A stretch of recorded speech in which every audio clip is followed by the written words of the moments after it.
et responsabiliser les citoyens et augmenter les recettes de l'État, qu'est-ce qu'il faut faire? En parlant de solutions concrètes et répondant à vos questions. Le cadre légal et réglementaire aujourd'hui d'investissement en Tunisie n'est pas adéquat pour répondre à ces quatre objectifs-là. On ne peut pas se remettre à redynamiser l'économie et réinvestir avec le cadre actuel. Donc les questions qui se posent, c'est le gouvernement qui arrive dans quelques mois, qu'est-ce qu'il doit faire dans les 3 à 6 mois pour pouvoir mettre les bases pour un redémarrage. Je dis bien 3 à 6 mois parce qu'au-delà de cette durée, vous savez tous que les choses deviennent beaucoup plus compliquées à transformer. Je disais bien tout à l'heure, on peut reconstruire, transformer, c'est-à-dire prendre ce qui existe, l'améliorer, rajouter quelques innovations pour faire quelque chose de plus dynamique. Alors, on a réfléchi et on a trouvé quatre réformes rapides qui sont liées au cadre réglementaire d'investissement. Vous savez, l'investissement, en fait, on peut diviser, et d'ailleurs ça vient un peu du code d'investissement, qui est l'instrument essentiel de cette redynamisation. Justement, allant directement, est-ce que vous avez l'intention de reprendre il y a une nouvelle séance qui est actuellement qui a été déposée à l'Assemblée constituante et qui a été retirée par le gouvernement. Est-ce que la copie qui a été présentée vous semble répondre à ce que vous envisagez de faire ou est-ce que vous allez revoir entièrement cette mouture-là? Alors moi, j'étais dans le comité exécutif de refonte du code d'investissement.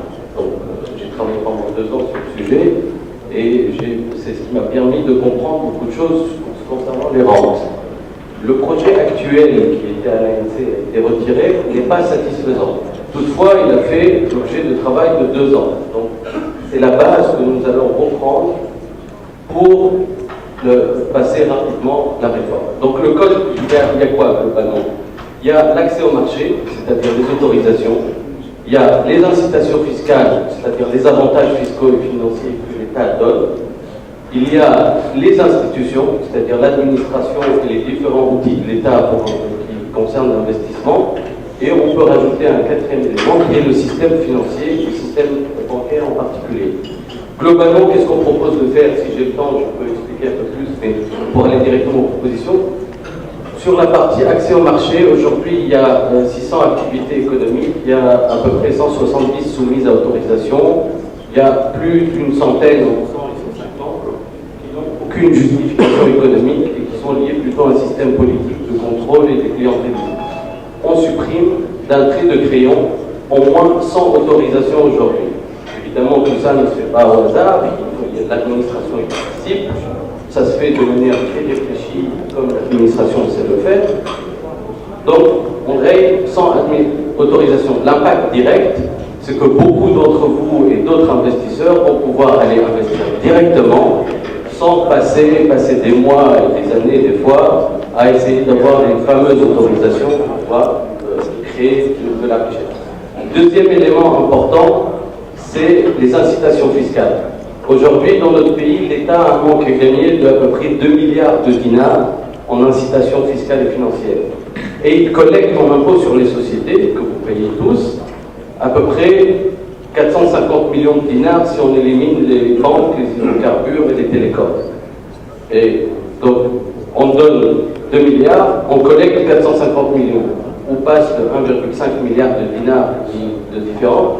C'est des incitations qui n'ont aucun impact sur la création d'emplois et la création de richesse. Très simple, le but c'est de travailler rapidement à réduire les impôts sur les sociétés à 10%, et en contrepartie, enlever tous les avantages fiscaux, ou à 95%.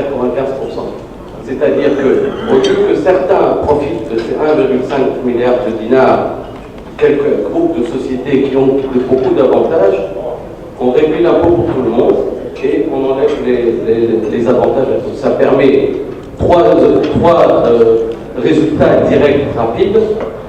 Premièrement, ça donne plus de marge aux entreprises pour investir et augmenter les salaires, voire l'achat et investissement. Donc moins d'impôts sur les sociétés, ça augmente la marge. Deuxième chose, moins d'impôts, ça veut dire qu'il y a beaucoup d'investisseurs qui vont se rendre compte que c'est devient intéressant et plus rentable d'investir. Donc les opérateurs privés vont investir rapidement. J'ai trois éléments qui n'est pas négligeable et qui est le secteur informel qui va préférer payer 10% au lieu de 25% ou plus et être en règle qu'aujourd'hui être dans l'illégalité à 35%.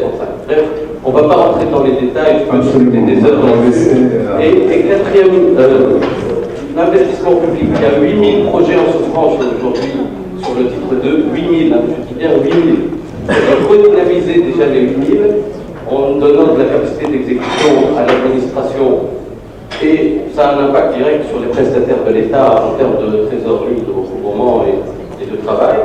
Ça, c'est un axe très important, la capacité d'exécution sur les 8000 projets, plus quelques nouveaux si on veut, mais 8000 c'est déjà pas mal.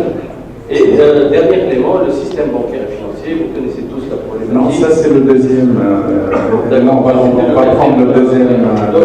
Les impôts, enlever des autorisations et redynamiser les 8000 projets que l'État a aujourd'hui dans le monde. D'accord.